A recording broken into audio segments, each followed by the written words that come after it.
Om Swastiastu. Perkenalkan, kami dari kelompok 7 akan menjelaskan tentang materi minyak bumi. Pengertian minyak bumi. Minyak bumi adalah suatu campuran cairan yang terdiri dari berjuta-juta senyawa kimia.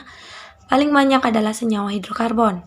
Senyawa ini terbentuk dari dekomposisi yang dihasilkan oleh fosil, tumbuh-tumbuhan, dan hewan. Minyak bumi merupakan komoditas hasil tambang dengan peran yang sangat penting dalam kehidupan manusia, terutama sebagai sumber energi.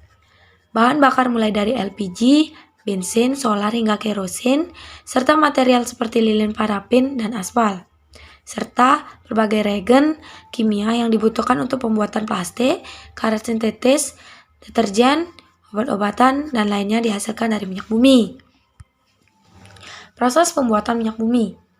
Minyak bumi terbentuk dari pelapukan berbagai macam sisa-sisa organisme seperti tumbuhan, hewan, dan zat-zat organik yang sudah tertimbun dalam dasar lautan bersama lumpur selama jutaan tahun lamanya.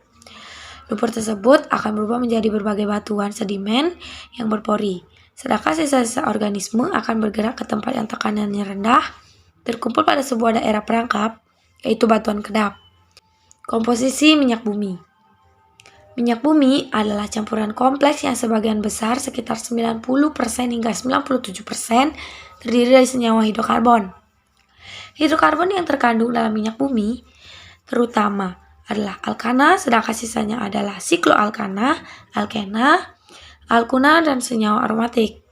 Komponen kecil lainnya selain hidrokarbon adalah senyawa-senyawa karbon yang mengandung oksigen, belerang ataupun nitrogen. Fraksi minyak bumi. Berikut ini fraksi hidrokarbon dari minyak bumi dan manfaat minyak bumi untuk setiap fraksinya. Perhatikan pada gambar berikut. Proses pengolahan minyak bumi. Untuk memperoleh minyak bumi perlu dilakukan proses pengeboran. Minyak bumi yang ditemukan biasanya akan bercampur dengan gas alam. Minyak bumi yang telah dipisahkan dari gas alam berbentuk cairan kental hitam dan berbau disebut minyak mentah. Minyak mentah ini masih belum bisa dimanfaatkan secara langsung. Oleh karena itu, perlu dilakukan pemurnian atau refining dengan destilasi bertingkat.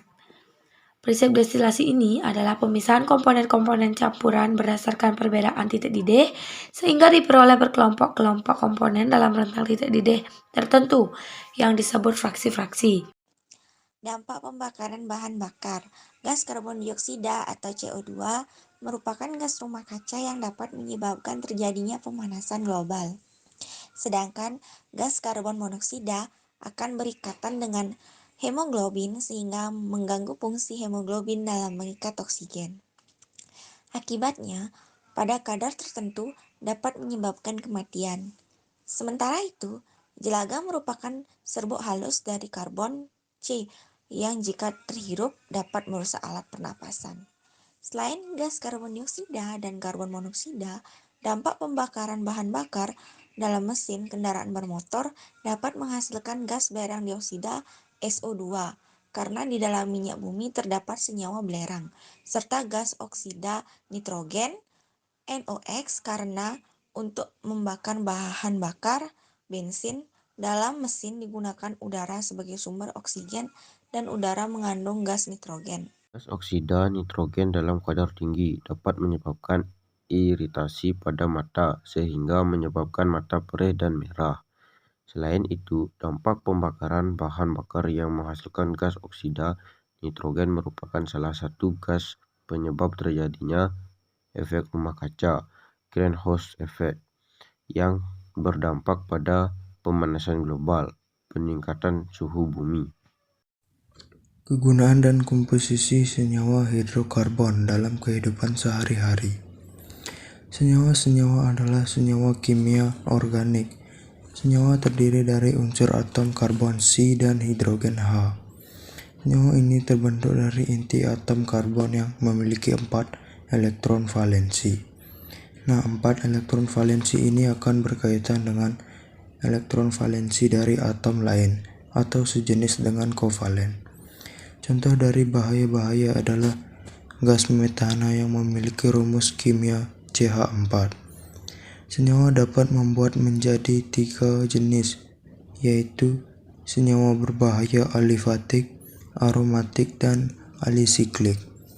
Senyawa-senyawa alifatik, senyawa dengan rantai terbuka yang menjadi atom Si. Kelompok ini dapat dibagi 3, yaitu alkana, alkena, dan alkuna. Senyawa-senyawa aromatik, senyawa Si dan H yang mengikat rantainya dengan ikatan tunggal, dan rakap yang tumpang tindih. Senyawa aromatik biasanya bersifat nonpolar dan kurang reaktif, sehingga seringkali dijadikan zat pelarut dalam industri kimia.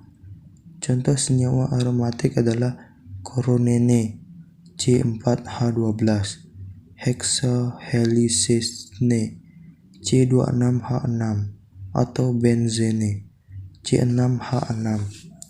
Senyawa alisiklik, senyawa yang tersusun dari rantai yang tertutup atau ikatan, seperti siklobutana dan sikloheksana. Sekian dari kelompok kami. Jika ada kekeliruan, kami mohon maaf.